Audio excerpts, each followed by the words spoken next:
자, 우리는 지난 시간까지 그 미디안 연합군에 대항한 사사 기드온 이야기 나눴죠. 오늘 사사 기드온 마지막 이야기인데요. 결국 하나님 손에 들려진 기드온과 300명 용사는 미디안 연합군 13만 5천 명의 대군을 물리칠 수 있었어요. 그죠? 그 결과 미디안은 이스라엘 자손 앞에서 복종하기 시작합니다. 그리고 다시는 이스라엘 앞에서 그 머리를 들지 못했다. 성경은 그렇게 기록하고 있고요. 그렇게 기드온이 살아있는 40년 세월 동안은 미디안이 이스라엘을 쳐들어오지 못해요. 이스라엘은 그 40년 동안, 기드온이 사는 40년 동안 조용한 평화가 유지됩니다. 그런데 8장 28절 읽어볼까요? 8장 28절 시작. 미디안이 이스라엘 자손 앞에서 복종하여 다시는 그 머리를 들지 못하였으므로 기드온이 사는 40년 동안 그 땅이 평온하였더라. 그죠? 그러나 기드온이 살아있을 때는 괜찮았는데 언제나 믿음의 영향력, 신앙의 영향력, 거룩한 영향력을 미치는 사람들이요, 이렇게 주님 품에 안겨버리면 그 다음에는 문제가 돼요.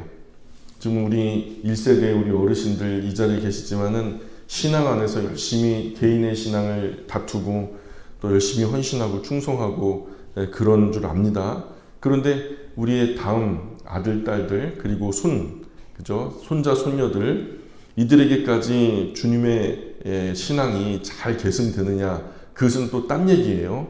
아주 독실한 할머니, 할아버지 밑에 불신앙의 자녀들이 자랄 수 있거든요. 이게 바로 영향력이 흐르는 동안은 우리가 영향을 줄 수 있지만, 그러나 영향력이 끊어지면 우리의 자손들은 우리의 통제 밖에 놓이게 되거든요. 그러니까 우리가 예수님의 말씀처럼 우리가 운다고 한다면 우리 개인의 신앙을 위해서도 열심히 기도하면서 울어야 되겠지만, 우리의 자녀들 위해서 또 손자 손녀들 위해서 우리가 열심히 기도로 응원해야 할 이유가 여기 있다고 봅니다. 기드온이 죽으니까요, 이스라엘 자손이 또다시 하나님께 등을 돌려요. 바알과 아세라 그 음란한 우상 숭배로 타락해가지고 하나님 목전에서 또다시 음행을 저지릅니다. 그냥 바알과 아세라 상을 섬긴다, 그냥 우상을 숭배한다라는 개념이 아니고요, 이게 영적으로 그냥 타락했다, 그러니 그 영적인 타락을 음란하다라고 여기는 영적인 음란함이 아니고요, 이 바알과 아세라 상을 섬기는 이 제의 자체가요, 예배 의식 자체가 그냥 음란해요. 재물 가지고 가서 그저 제사장에게 재물 드리고, 남자들이요 오른쪽으로 가면은 미녀들이 그 쪽방에 쫙 누워 있어요. 거기서 이제 예쁜 여자들 골라가지고 거기서 합방을 하는 거예요. 근데 거기는 천정이 뚫려 있어요. 그래서 하늘에 있는 신들이 그런 성관계 하는 것을 보고서 흥분해가지고 자기들도 성관계를 하게끔, 그래서 신들이 창피하니까 자기들의 성관계 하는 장면을 보이지 않으려고 구름으로 하늘을 가리우죠. 그리고 거기서 성관계를 하는 동안에 천둥 번개가 치고 비가 쫙 내리죠. 그래가지고 오곡백과가 무르익고 풍성하게 풍년이 시작된다, 뭐 그런 식으로 믿은 거죠. 그래서 고대 이들의 그 바알과 아세라상을 섬기는 이 사람들의 제의는요, 한마디로 그냥 영적으로 음란하다라는 개념을 넘어서서 성적으로도 굉장히 음란한 거예요. 그러니까 하나님은 이 바알과 아세라를 섬기는 이 문화가요, 가나안 땅에 있었지만 이스라엘 백성들은 이것을 따르기를 원치 않으셨거든요. 하나님 목전에서, 그런데 이들이요 농경사회의 신인데다가 막 그러니까 그 가나안 땅의 사람들, 남겨진 몇몇 사람들 따라서 이렇게 해야 되나 보다 하면서 바알과 아세라 묵상을 섬겼단 말이에요. 모든 깊은 계곡에다가 아세라를 위해서, 여신이거든요, 아내 신을 위해서 제단을 쌓고 모든 봉긋이 올라간 봉우리마다 바알을 섬기는 바알 제단을 쌓았단 말이에요. 그래서 이 지금 기드온이 지난 시간에 바알의 제단을 헐고 아세라 묵상을 찍어버렸다라는 얘기 있었잖아요. 그러니까 이스라엘은 여호와 하나님 앞에서 바알을 자기 신이라고 말해요. 바알이 우리 신이다. 우린 농사 짓는데 농사의 신은 바알이니까 바알이 우리 신이다. 이스라엘을 원수의 손에서 건져내신 여호와 하나님을 자기 하나님이라고 말하지 않아요. 이집트에서 자기들을 건져서 이 자유의 땅으로 인도하셨는데 그 여호와 하나님을 모른 채 하고 오히려 바알이 우리 하나님이다. 이스라엘의 그리고 구국공신 있죠. 자기들이 지금 미디안에 갇혀서 완전히 그 포로가 되고 나중에는 나라가 없어질 그런 위기의 순간에 하나님께서 들어쓰신 사사 기도원 통해서 그 나라가 구원을 받았거든요. 근데 이게 구국공신이라 그래요. 나라를 구원했다, 나라를 구해냈다. 구국공신은 후대해야죠. 나라의 영웅이잖아요.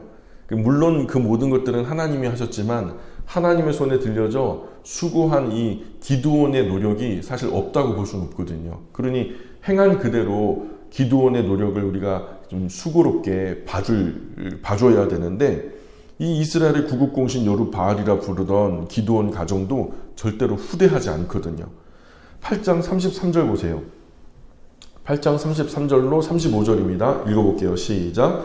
기드온이 이미 죽음에 이스라엘 자손이 돌아서서 바알들을 따라가 음행하였으며 또 바알 브릿을 자기들의 신으로 삼고 이스라엘 자손이 주위의 모든 원수들의 손에서 자기들을 건져내신 여호와 자기들의 하나님을 기억하지 아니하며 또 여룻바알이라 하는 기드온이 이스라엘에게 베푼 모든 은혜를 따라 그의 집을 후대하지도 아니하였더라. 아멘. 자, 그동 지금 이렇게 하나님도 무시를 당하고 하나님과 함께 이스라엘을 건져낸 하나님의 도구된 기드온도 무시를 당하고, 그런데 그게 또 그럴 것이요. 기드온이 말년에 백성에게 사랑받지 못할 만한 모습이 있었어요. 뭔가 나라를 구원했다, 나라를 구해냈다라는 구국공신이지만 나름대로 그 큰 성과 앞에서 겸손하면은 더 사랑받죠. 그렇죠? 그런데 그게 겸손하지 않고 하나님이 하지 말라는 거 막 따라하면은 사실 되게 얄밉거든요. 물론 네가 한때 우리를 건져주긴 했어.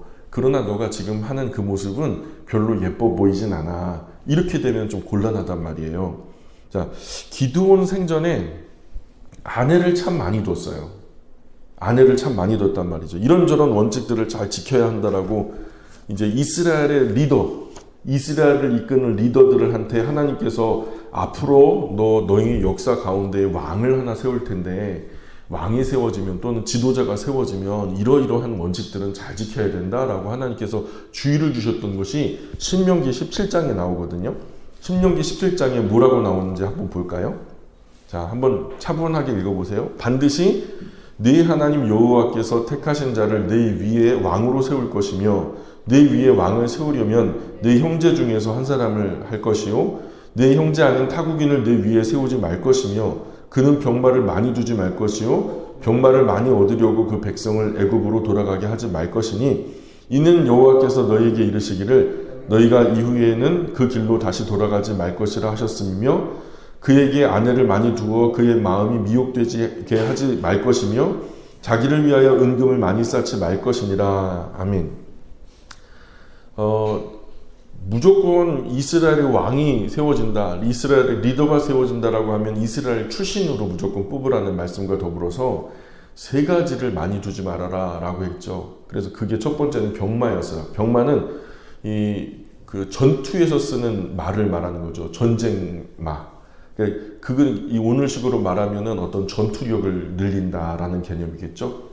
더 많은 탱크를 만들고 더 많은 비행기를 만들고 더 많은 미사일을 만들고 그러는 거. 그래서 하나님은 그런 것들을 많이 두지 말라고 하셨고, 두 번째는 아내를 많이 두지 말아라. 왜냐하면 그 이유도 말해요. 마음이 나눈다. 미혹되어서 마음이 나누어질 거다. 그렇죠? 솔로몬이 그러다가 그 패가 망신했잖아요. 그렇죠? 그리고 마지막으로 은금 많이 쌓지 말아라. 근데 지금 이제 기드온 같은 경우에는 뭐 첫 번째와 세 번째는 잘 모르겠지만은 아내를 많이 뒀단 말이에요. 아내를 많이 두어서 그 몸에서 낳은 자식만, 아들만 몇 명? 70명이나 되었단 말이에요. 그러니까 보통 몇 명 정도 됐을까요? 한 70명 정도 아들을 낳으려면 한 10명 정도 아내가 있었나요? 충분히 그렇게 좀 짐작해 볼 수 있겠죠. 70명 아들을 낳으려면 한 사람이 한 20명씩 못 낳잖아요. 그렇죠? 그러니까 기드온, 근데 그 아내들 중에요, 하나님이 말씀하신 그대로 마음이 나누일 만한 이슈가 생겼어요. 왜냐하면 세겜 출신 아내가 아들을 하나 낳았는데 그 아들을 낳아서 이름을 짓는다는 것이 아들이 응애하고 태어났을 때 아, 나는 내 이름은 홍길동이라고 질 거야 하고서 자기가 자기 이름 달고 나오진 않죠. 보통은 이름을 누가 지어줘요? 아빠는 엄마가 지어주는데 지금 이 상황 같은 경우에는요, 아빠는 절대로 그렇게 짓지 않아요. 왜냐면 하나님의 명령을 알았던 사람이니까. 그러니 아빠는 아니라고 봐야 돼요. 그게 합리적이에요. 그런데 엄마가 그렇게 지었을 가능성이 커요. 왜냐하면 첩이었거든요. 정실이 그 수많은 그 정실 아내들이 있었고 첩으로 얻었던 아내가 이 세겜 출신 아니었단 말이에요. 그러니까 이제 첩의 자식이니까 서자잖아요.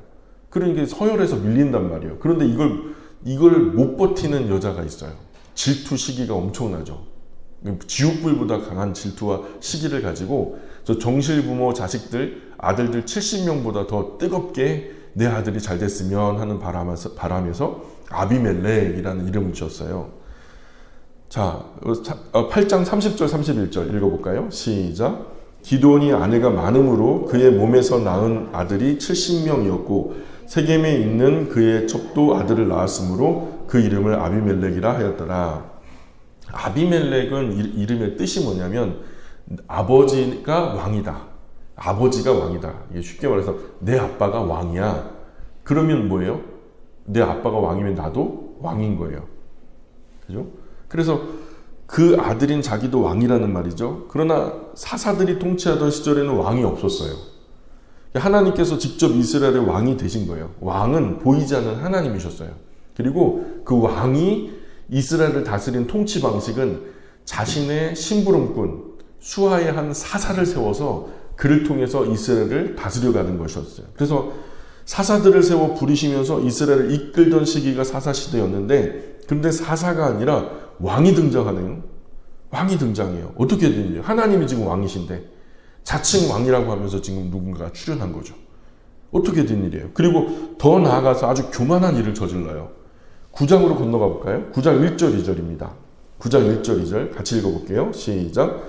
여룻바알의 아들 아비멜렉이 세겜에 가서 그의 어머니의 형제에게 이르러 그들과 그의 외조부의 집에 온 가족에게 말하여 이르되 청하노니 너희는 세겜의 모든 사람들의 귀에 말하라. 여룻바알의 아들 70명이 다 너희를 다스림과 한 사람이 너희를 다스림이 어느 것이 너희에게 나으냐. 또 나는 너희와 고륙임을 기억하라 하니. 아멘. 자, 기드온의 아들 아비멜렉이 외가라고 하니까 어머니 고향이죠. 어머니 고향이 어디라고요? 세겜. 그 세겜 외가 때까지 가가지고 그 세겜에 가가지고 어머니의 일가 친척을 회유하는 거예요. 어르신들, 여룻바알의 아들 70명이요. 세겜 사람들을 다스리는 것과 한 사람이 왕이 되어서 다스리는 것 중 어느 게 더 낫겠습니까? 세겜의 모든 사람에게 한번 다 물어봐 주십시오. 70명의 왕을 섬기는 게 좋은가? 아니면은 세겜 출신의 왕 한 사람을 섬기는 게 좋은가? 그 한 사람이 말입니다. 세겜의 아들이에요. 제가 여러분과 피를 나눈 고륙 친척이란 말입니다. 이것을 꼭 기억하시고 그 말을 누구에게 줬냐면 엄마의 그 형제들. 그러니까 외삼촌들이죠. 외삼촌들에게 세겜 전 지역에 다니면서 많은 사람들에게 이렇게 소문을 퍼뜨려달라고 얘기한 거죠. 기드온의 본처 자식 70명 버리고 자기 한 사람 왕으로 선택하라는 거죠. 예나 지금이나 똑같아요. 늘 똑같아요. 정치인들을 늘 똑같죠. 고향에서 절대 지지층 확보해요. 여기 출신이라는 거예요. 호남 출신이다. 막 영남 출신이다. 뭐 강원 출신이다. 충청 출신이다. 절대 지지층. 그 지역에서 국회의원 나가면 그 지역 출신이 아니면은 출마해도 사실 들러리 정도밖에 안 됐고요. 그 지역세가요 깨진 지 얼마 안 됐어요. 아직도 그게 짙고요. 저 사람 어디 출신이래? 그럼 호남 출신이 왜 영남에 와가지고 이렇게 뻗팅겨? 막 그러면서 그 지방색이 크잖아요. 대부분 자기 지역 고향에서 절대 지지 세력을 모아요. 그리고 그 힘으로 전국 쟁패를 도모하죠. 그리고 당선되면 좀처럼 뒤돌아보지 않아요. 내가 거기 출신이다, 내 고향이 여기다 하면서 왔는데 일반적으로 정치인은요, 자기 아쉬울 때는 참 좋아요. 아쉬울 때는 되게 천사표예요. 근데 일단 뭐라도 되고 나면 싹 달라져요. 그죠? 이 선거 운동할 때는 떡볶이도 잘 먹고 국밥도 잘 먹잖아요. 당선된 다음에 떡볶이 먹고 국밥 먹는 거 보셨어요? 거의 없거든요. 거의 안 사 먹죠. 셰프 불러다 요리해 먹죠. 9장 3절 4절 5절 한번 볼까요? 9장 3절 4절 5절 시작. 그의 어머니의 형제들, 자 여기 어머니의 형제들이 누구예요? 외삼촌들을 말하는 거예요. 어머니 형제들이 그를 위하여 이 모든 말을 세겜의 모든 사람들의 귀에 말하매 그들의 마음이 아비멜렉에게로 기울어서 이르기를 그는 우리 형제라 하고 바알브리 신전에 은 70개를 내어 그에게 주매 아비멜렉이 그것으로 방탕하고 경박한 사람들을 사서 자기를 따르게 하고 오브라에 있는 그의 아버지 집으로 가서 여룻바알의 아들 곧 자기 형제 70명을 한 바위 위에서 죽였으되 다만 여룻바알의 막내 아들 요담은 스스로 숨었으므로 남으니라. 아멘. 그러니까 아비멜렉의 외삼촌들은 아비멜렉 위해서 온 세겜 사람들에게 이런 말을 전했죠. 우리를 위해서 그 세겜 출신 아비멜렉이 왕이 돼야 된다.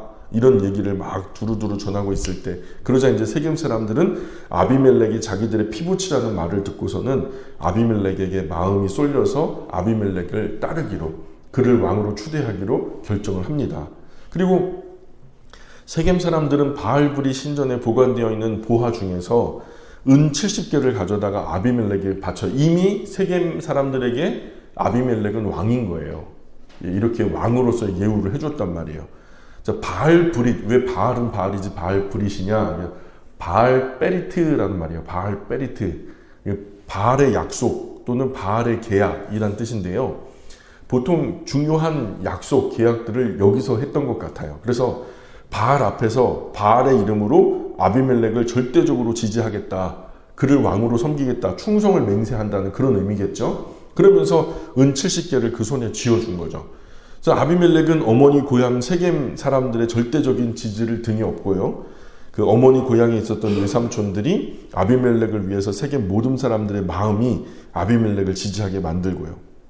그리고 아비멜렉이 주었던 그 은 70개를 가지고 뭘 하냐면 양아치 건달들을 다 모아요. 양아치 건달들을 다 모아가지고 오합지졸 자기 부대를 만든 거예요. 그리고 그 부대를 이끌고 자기 아버지 기드온 집안 사람들이 사는 오브라라고 하는 거점으로 가가지고 거기서 그 여룻바알이라고 불리던 자기 아버지 기드온의 아들들 70명을 다 한 바위 위에서 쳐 죽여버려요. 6절 볼까요? 시작. 세겜의 모든 사람과 밀로 모든 족속이 모여서 세겜에 있는 상수리 나무 기둥 곁에서 아비멜렉을 왕으로 삼으니라.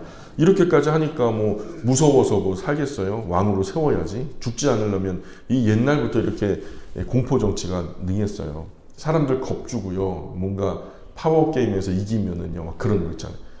니무롯도 사실 그런 거예요. 세상이 처음 연걸이라 하나님에 대하여 아주 특이한 사냥꾼이 되었다, 그런 말을 하는데, 그래서 하나님을 대하여가요, 사실 맥락상에 보면은 하나님을 대적하여 라고 해석하는 것이 옳아요.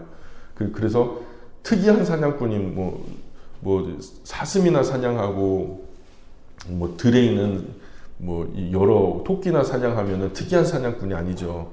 특이한 사냥꾼이라는 것은 그 사냥의 종목이 굉장히 특이했다는 의미예요. 그래서 일반적으로 많은 학자들이 입을 모으는 것이 니무롯이 아마도 사람을 죽였을 것이다. 자기의 통치에 따르지 않는 사람들을 공포 정치로 억압하고 학대하고 심지어는 죽이고 해서 저 니무롯에게 잘못 보이면 안 돼. 그 아내가 이제 세밀라미스죠, 그죠? 그리고 그 아내와 아들, 그 남편 사이에서 나온 아들이 담무스. 이게 아버지신 어머니신 아들신의 최초의 어떤 그 신화의 구조가 돼요. 그래서 이 고대 사회에서 아버지신 어머니신 그 아들신의 구조가 지금까지 거슬러 내려오는 참 참담한 우상의 세트죠. 뭔가 프레임이라고 할까요? 어쨌든 이 누가 아비멜렉을 왕으로 세운 걸까요? 지금 누가 아비멜렉을 왕으로 세웠어요? 앞에서 살펴봤듯이 아비멜렉은 기드온이 세겜의 첩으로부터 낳은 아들이죠. 자, 기드온의 정실 아내가 낳은 아들이 70명이 있었어요. 그리고 왕으로 삼아야 된다면 이들 중에서 탁월한 한 사람을 세워야 되지 않을까요? 솔로몬처럼 아주 똑똑했던 애도 아니고요. 뭔가 특별한 기술이 있었던 것도 아니고요. 그죠? 첩의 아들인 아비멜렉을 선택할 만한 어떤 특별한 이유가 없어요. 예? 특별히 똑똑한 것도 아니잖아요. 특별히 뭐 성품이 좋다든가 아니면 하나님께서 충성됐다라든가 뭐 뭔가 달랐다라 이런 게 기록이 없잖아요. 물론 하나님께서 선택한 사사도 아니었고요. 그런데 어떻게 왕이 된 걸까요? 여러분, 여룻바알이 무슨 뜻인지 기억나세요? 여룻바알? 그 아버지가 요아스가 기드온 자기 아들을 여룻바알이라고 이름했잖아요. 자, 그런데 그게 왜 그랬냐면 바알의 제단을 헐고 아세라 목상을 찍어버렸을 때요. 동네 사람들이 다 몰려와가지고 저놈 죽여라 그랬거든요. 그랬더니 자기 아들이지만 가만히 생각하고 하니까 좀 이상한 거예요. 이 바알과 아세라가 그렇게 대단한 신이면 이 한낱 내 아들이 그 제단을 헐고 묵상을 찍을 때 좀 나타나가지고 대결해가지고 못하게끔 했어야 되는데 그냥 그대로 다 당하고 있었다. 제단이 헐리고 그 아세라 목상이 찍혀서 여호와 하나님을 위한 제단 밑에 깔려져 그것이 그 번제단 화목으로 쓰일 때에도요. 가만히 있었단 말이에요. 그래서 그 아버지 요아스가 야 바알이 기드온에게 공격당했어. 바알이 기드온에게 공격당했으니까 이제 바알이 직접 기드온과 싸우라고 해. 바알이 싸워야지. 너희들이 왜 나서 바알이 당했으면 바알이 싸워야지. 그래서 바알에게 싸우라 하라. 그러니까 바알이 전능한 하나님이라면 자기 제단 헐고 자기 아내 목상 찍어서 여호와 하나님 향한 번제 제사 화목으로 쓴 기드온을 그냥 두겠냔 말이죠. 바알이 전능하다면 바알이 진짜 하나님이라면 직접 기드온에게 복수하라고 해. 이 말이 바로 여룻바알이라는 뜻이에요. 그런데 지금 이 여룻바알이라는 이 기드온 첩의 한 아들이 정실 아내에게서 낳은 70명의 아들을 한 바위 위에서 쳐죽임을 당했단 말이죠. 자칭 아비멜렉, 자칭 왕이라는 사람이 나의 아버지는 왕이라는 뜻의 이름을 한 아비멜렉이 오합지졸들에게 쳐죽임을 당했단 말이에요. 아비멜렉은 그렇게 자기 형제 70명을 한날 한시 한 바위 위에서 살인을 한 거예요. 다만 기드온 막내 아들인 요담만 몸을 가까스로 숨겼죠. 유일하게 목숨 건진 것은 요담뿐이었다는 거예요. 웃기잖아요. 바알하고도 싸워서 이긴 사람이 이제 기드온인데 그 아들들은 바알을 표방하는 사람에게서 지금 다 두드려 죽임을 당했으니 9장 7절부터 보실래요? 지금부터 이제 설명드리는 것은 7절부터 15절까지의 내용이에요. 이제 도망간 요담이요 아비멜렉과 양아치 건달들이 70명 자기 형제들을 모두 쳐 죽이고 아비멜렉 스스로 왕이 됐다는 말을 듣고는요 그리심산 꼭대기로 도망가 서서 세겜 사람들이 듣는 가운데 외쳐요. 세겜 사람들이 사실은 아비멜렉을 추대해가지고 왕으로 세웠잖아요. 자, 뭐라고 외치냐면 세겜 사람들이요 지금 제 말에 귀를 기울이지 않으면 하나님도 여러분 말에 귀를 기울이지 않을 겁니다 하면서 귀를 기울이라는 얘기죠.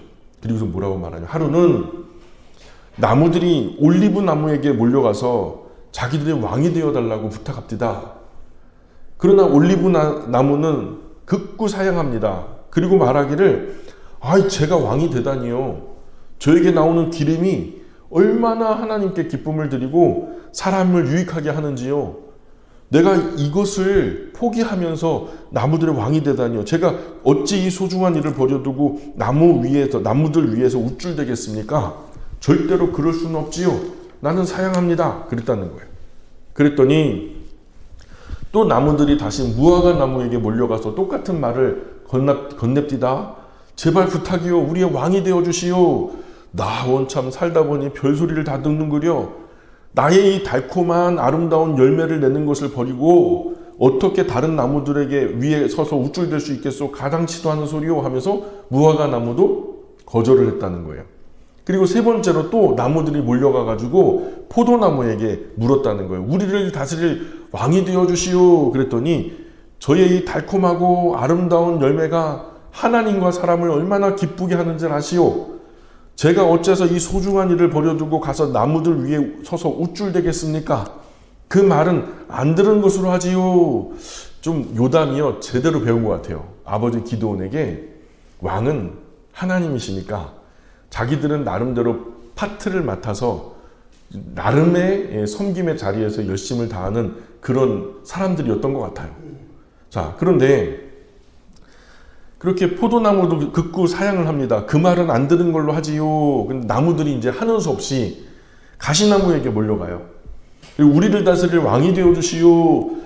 그랬더니 가시나무가 한다는 말이, 정말 자네들이 나를 왕으로 섬길 것인가? 그 말이 진심이라면 모두 나에게 몰려와서 내 그늘 아래 몸을 피하라. 만약 내 말을 거스르면 이 가시덤불에 불을 뿜어내서 레바논의 아름답다는 백창목까지도 다 태워 없애버리겠다 하면서 포악을 저질렀다는 거죠. 이런 예화를 하나 이렇게 들려준 거예요. 그리고서 9장 16절부터 21절까지 요담이 이제 더 연속해서 말하는 거예요. 이것들 보세요. 이것들 보시라고요. 여러분이 아비멜렉을 왕으로 세운 일이 정말 잘한 일인가요? 정말 옳은 일이라고 생각합니까? 그러고도 이 나라의 구국공신인 여룻바알과 그 집안 사람들에게 잘해준다고 말할 수 있겠소? 한 나라의 영웅과 그가 속한 집안 사람들에게 어떻게 이렇게 박대할 수 있습니까? 우리 아버지 기드온은 여러분을 구하려고 목숨까지도 아끼지 않고 나가서 싸워서 미디안 사람 손에서 여러분을 건져내었습니다. 그런데도 여러분은 우리 아버지 집안의 등을 돌리고 일어나 이 한 바위 위에서 우리 형제 70명을 한꺼번에 쳐 죽였습니다. 그렇죠? 아비멜렉이 죽였지만 사실 세겜 사람들이 죽인 거나 다름없죠.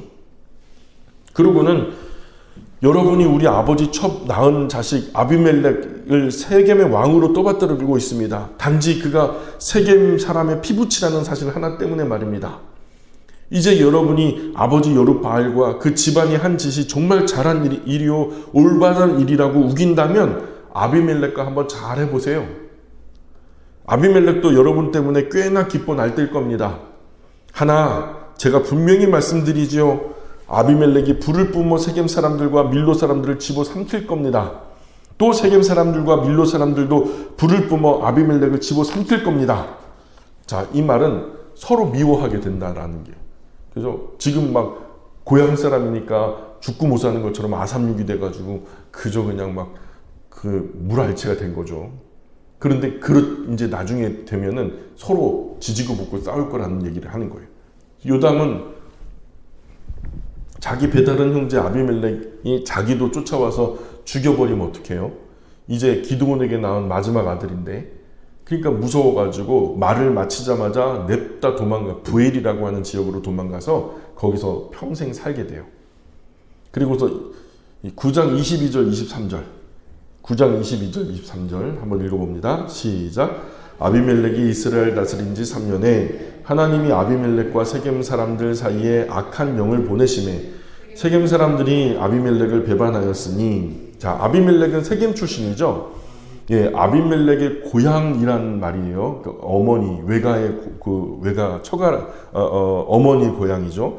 결국 더욱이 아비멜렉을 왕으로 세운 고향 사람들이 세겜 사람들이었고요. 그러면 더없이 좋은 사이여야 하지 않겠어요? 그렇죠? 그런데 왕이 된 아비멜렉과 세겜 사람들 사이에 하나님께서 악한 영을 보내신 이유는 뭘까요?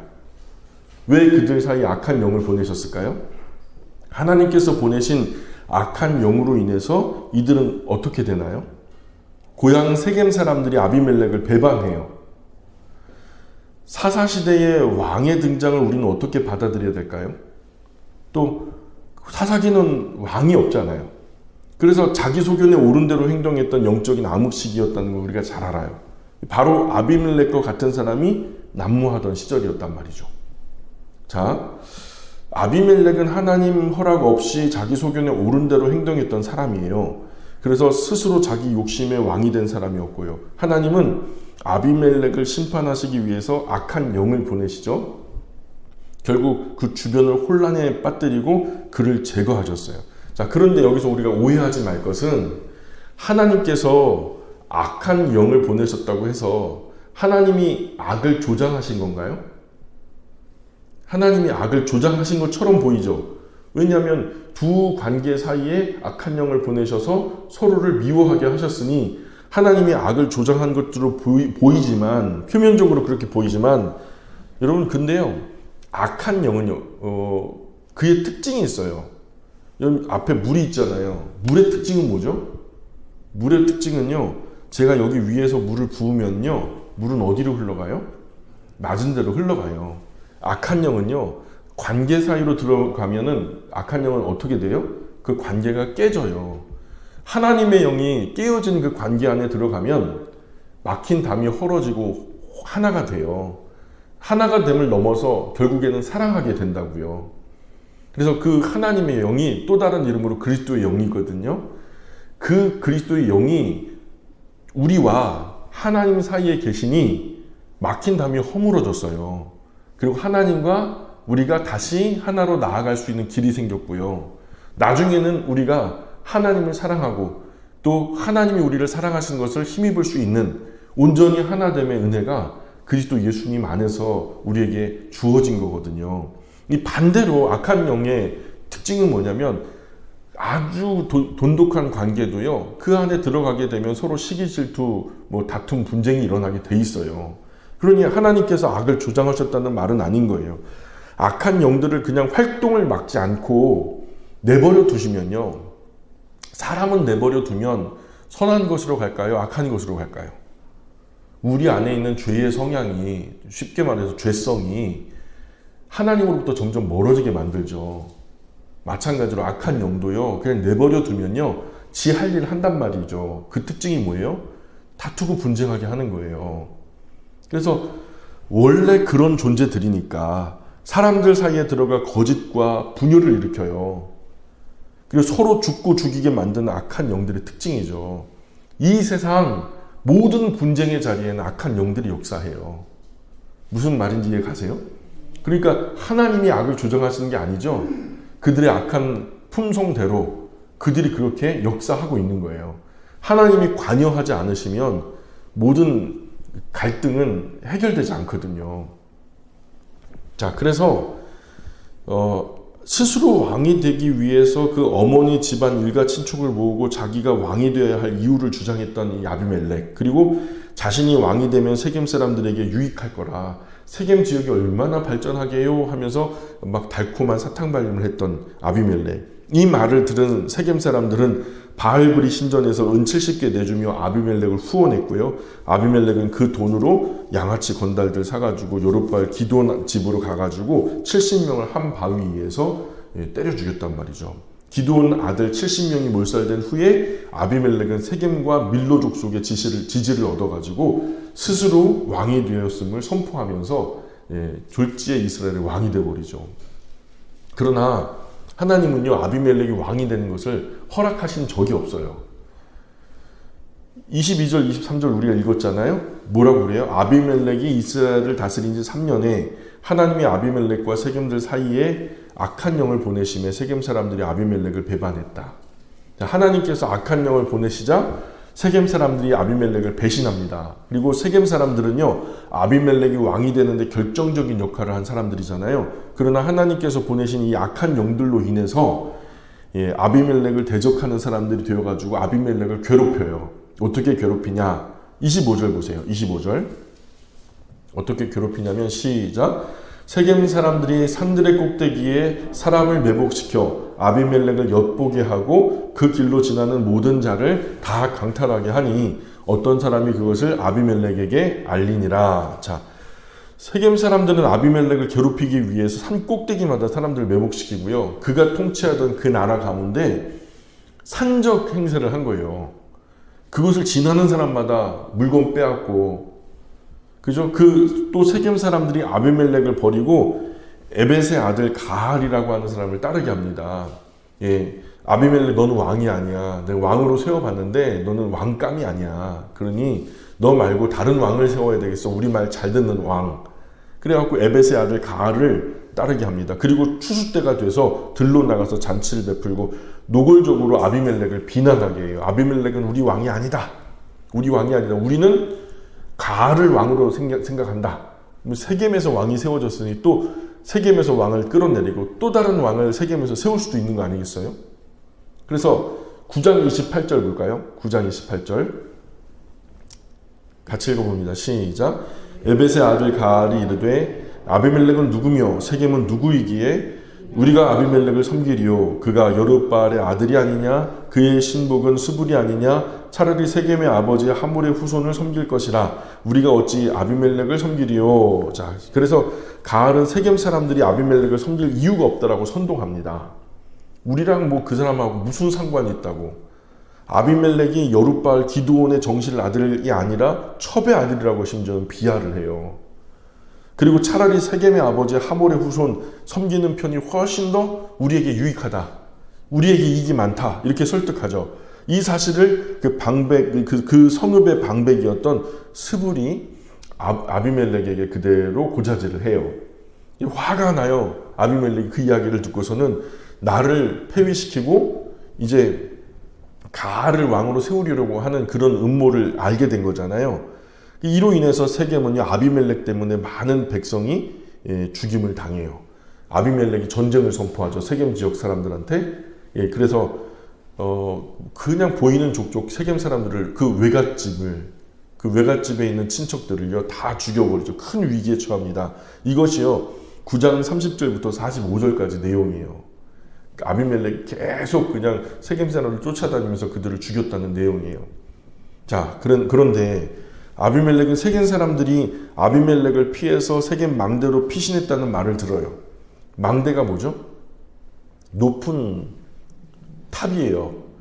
그러니까 성의 탑, 그곳으로 피신하면은요, 그 고대 사회에서는 사실은 총이나 포가 없잖아요. 그러니까 돌을 던지거나 창을 던지거나 활을 쏴야 되는데 그게 미치지 못하는 곳으로 도망가면요, 사실은 유리한 거거든요. 안전한 거거든요. 그래서 세겜의 망대로 피신했다는 말을 들으니까 아비멜렉은 망대 아래다가 이 불을 질러요. 불이 되게 무섭죠. 이번에 산불 난 거 보니까 정말 무섭죠.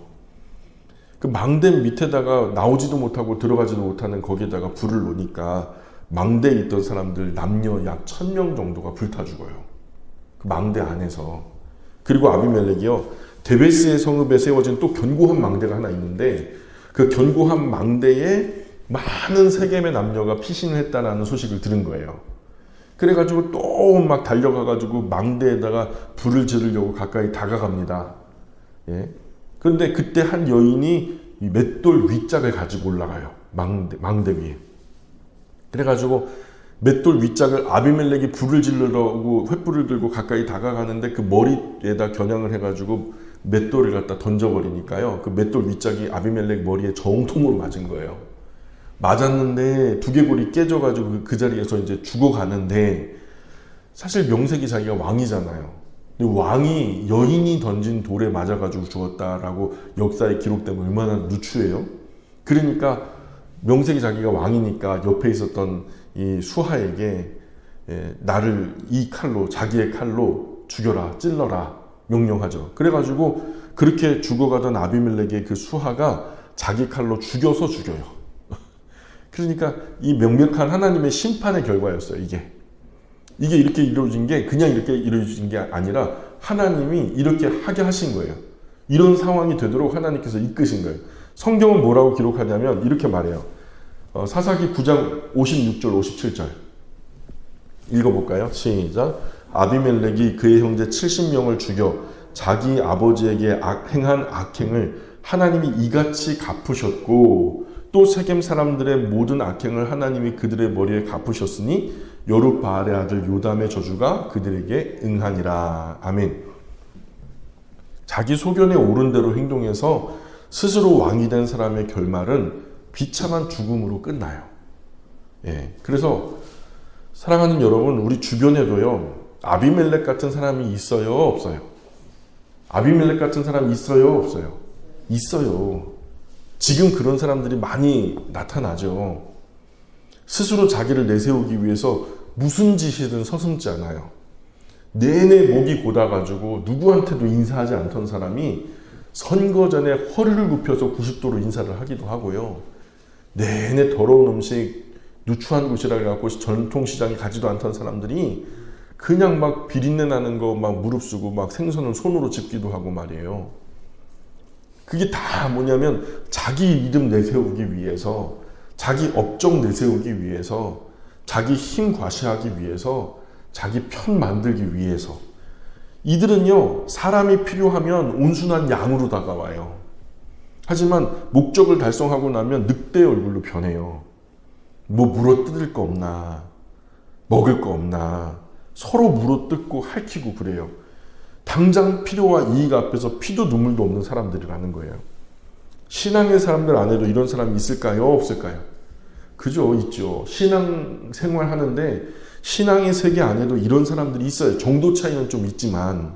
그러나 아비멜렉 같은 목적을 가지고 신앙생활 하는 사람이 분명히 있단 말이죠. 그러니 지혜롭게 살아야 돼요. 속지 말아야 돼요. 뻔히 그런 사람들이라는 걸 아는데 우리가 10번 계속 속는단 말이에요. 그거는 속는 사람이 바본 거예요. 하나님께서 인정하지 않는 것은 가져도 가진 게 아니에요. 가졌다고 착각하는 거지. 우리는 하나님 생각과 뜻보다 내가 원하는 것을 원하는 만큼 가지려고 하거든요. 우리가 그렇게 눈이, 안목의 정욕이 커요. 이생의 자랑이 굉장히 유혹이 심하거든요.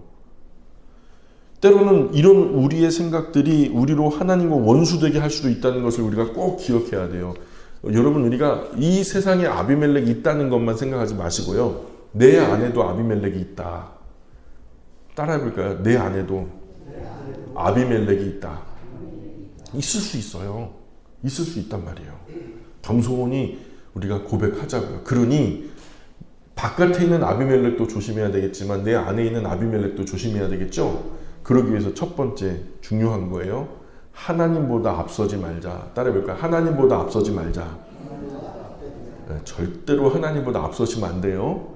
예, 하나님보다 앞서는 것은 교만한 거예요. 교만은요, 패망의 선봉이에요.